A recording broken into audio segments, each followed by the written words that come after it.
वो एक दिन में परिवर्तित हो गया।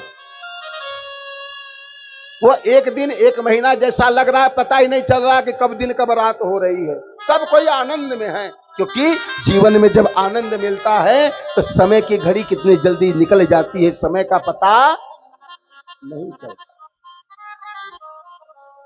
इतने आनंद में अयोध्या के नगर पुरवासी झूम रहे हैं। उत्सव उत्सव ही हो रहा है, महोत्सव महोत्सव ही हो रहा है। खूब आनंद हो रहा है अयोध्या धाम में। और हो क्यों नहीं? क्योंकि मेरे भगवान पधारे हैं अयोध्या में। जिस समय भगवान अयोध्या में पधारे, सूर्य देव भगवान मास दिवस कर दिवस सभा, यह मरम न जाने कोई, रथ समेत रवि था केऊ, निशा कवन विधि होए। एक महीना एक दिन एक महीने के समान हो गया। और सूर्य नारायण भगवान जैसे शीश के ऊपर, सर के ऊपर आए, ठीक मध्य दोपहर 12 बजे जैसे भगवान का आगमन हुआ, वैसे उनका चलते चलते रथ अपने आप रुक गया और लगे भगवान का दर्शन करने। क्योंकि भगवान की इतनी सुंदर छवि थी, रामलला की इतनी सुंदर छवि थी कि जो भी कोई देख लेता था ना, मोहित हो जाता था। अब छोटा सा बालक चाहे किसी का भी हो, अगर वो उसको आप देख लो ना तो बहुत प्यारा लगता है, चाहे किसी का भी हो। छोटा बच्चा अगर है तो कितना प्यारा लगता है, कितनी ममता लुटाने की हृदय की कामना करती है ना, कि पूरे हृदय की ममता लुटा दूं इसके ऊपर। बहुत प्रिय लगता है, किसी का भी बच्चा हो छोटा। और छोटे से मेरे रामलला को जब सूर्य नारायण भगवान देखे ना, तो खो गए उनकी शोभा में, उनकी सुंदरता में लीन हो गए। आगे अपने रथ को लेकर चलना भूल गए कि आगे भी चलना है, खड़े के खड़े रह गए। और जब वह सूर्य नारायण भगवान ठीक मध्य दोपहर 12 बजे खड़े के खड़े रह गए, आगे रथ बढ़ा नहीं, तो वह एक दिन महीना के बराबर हो गया। समय का पता नहीं चला नगर पुरवासियों को। सूर्य नारायण भगवान यह सोच रहे कि कितना सुंदर सुंदर गीत गाए जा रहे हैं, दो चार और सुन लेते हैं। गीत गाने वाले यह सोच रहे कि सूर्य नारायण भगवान आगे बढ़े तो हम अपने गीत को बंद करें। रात्रि सोच रहे कि नारायण भगवान आगे जाएं, छिपे, तब मैं आऊं तो मैं भी भगवान का दर्शन पाऊं। ना तो गीत गाना बंद हो रहा, ना तो सूर्य देव भगवान बढ़ रहे, ना तो रात्रि प्रकट हो रही है। समय एक महीने का हो गया, लेकिन एक ही दिन जैसा लग रहा है। ये अयोध्या का आनंद है। कहते हैं बाबा भोलेनाथ मैया पार्वती जी से कि हे देवी, अयोध्या का आनंद पूछो नहीं, हमसे रहा नहीं गया, इसलिए मैं भी उनका दर्शन पाने के लिए अयोध्या नगरी में गया था। और यह बात आपसे चोरी किया था, बताया नहीं था, चोरी छिपे गया आपसे। पार्वती मैया कहते तो गए तो अच्छी बात है, लेकिन किसके साथ गए? अकेले गए? बोले नहीं नहीं, फिर किसके साथ? मैं गया और काकभुसुंडी जी गए। पार्वती मैया कहती हैं कि तीनों लोक में और कोई देवी देवता नहीं मिले, आपको काकभुसुंडी जी ही मिले। कौआ महाराज के साथ आप अयोध्या में भगवान का दर्शन के लिए गए? कौआ महाराज के साथ आप गए? आप तो देवों के देव महादेव हैं। बाबा भोलेनाथ कहते हैं देवी, संगत जीवन में उसी के साथ करनी चाहिए जिसके साथ में चित्त, जिसके साथ में मन मिलता हो। संगत उसी के साथ में करनी चाहिए। हम कुछ और सोचे, आप कुछ और सोचो, हम कुछ और कहें, आप कुछ और कहो, मन नहीं मिल रहा है, चित्त नहीं मिल रहा है, तो फिर क्या होगा? हमारे दोनों में रास्ते में अगर कहीं जा रहे हैं तो फिर वह रास्ता सफल नहीं होगा, सुलभ नहीं होगा। क्यों? क्योंकि दोनों के मन, दोनों के चित्त नहीं मिल रहे, अलग अलग हैं। कभी भी जीवन में उसी के साथ आप संगति करिए जिसके साथ में आपका मन मिलता हो। अरे साहब, शब्दों के बोल को मिलाने वाले तो संसार में बहुत मिल जाते हैं, जो दिल से दिल को मिलाए तो जाना जाए।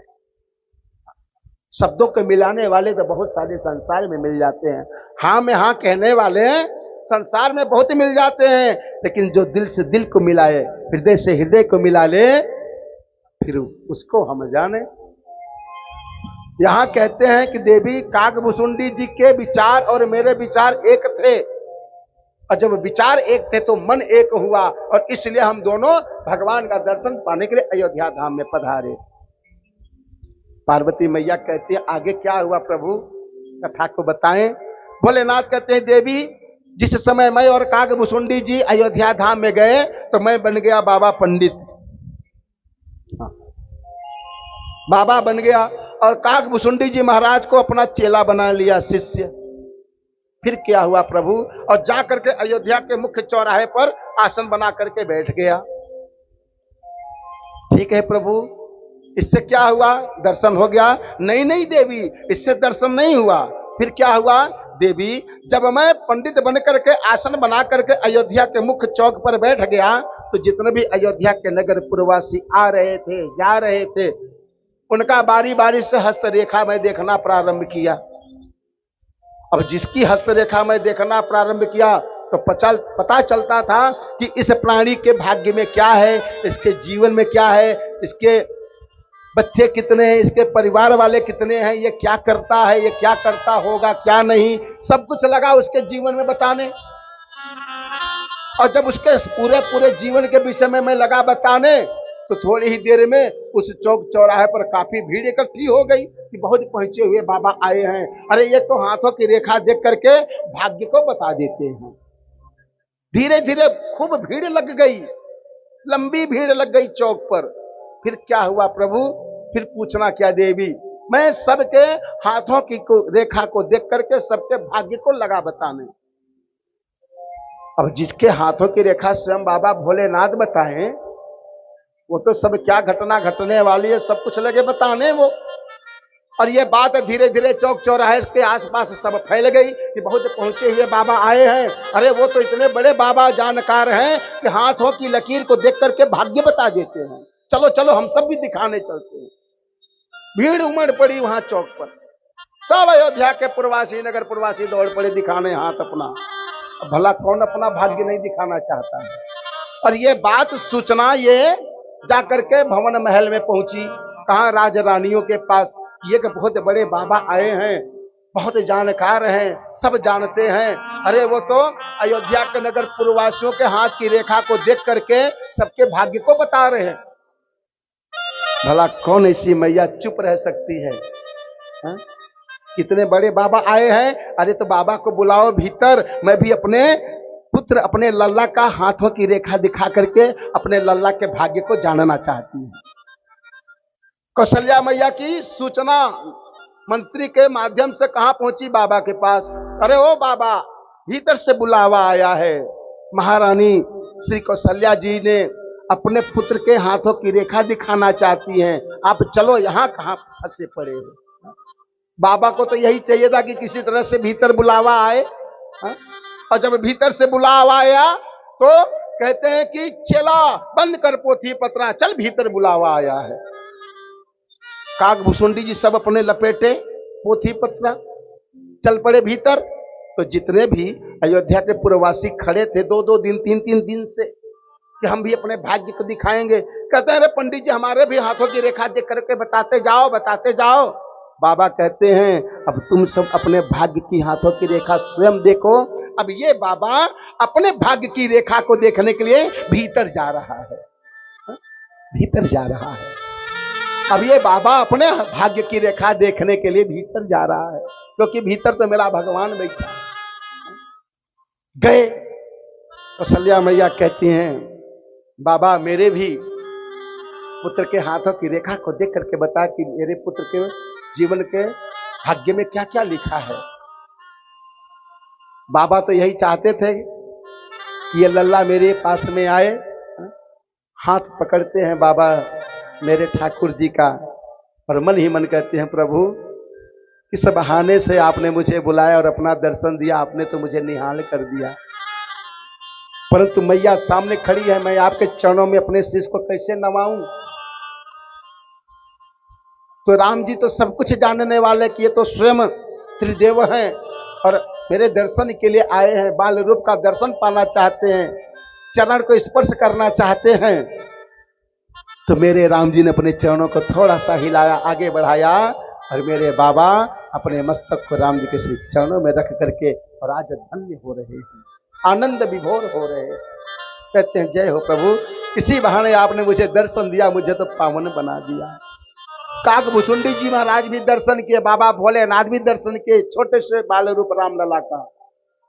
और जब धन्य भय तब अपने अपने धाम को पधारे।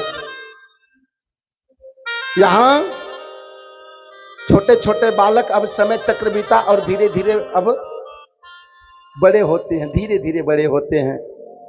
महाराज दशरथ जी मन में विचार करते हैं कि गुरुदेव की कृपा से मेरे जीवन में चार पुत्र प्राप्त भये, परंतु इन चारों पुत्रों का मैं किस नाम से पुकारूं? नाम होना चाहिए ना, कौन से नाम से इन पुत्रों को पुकारूं? तो महाराज दशरथ मन में विचार किया कि इनका नामकरण होना चाहिए। हमारे जीवन में 16 संस्कार होते हैं।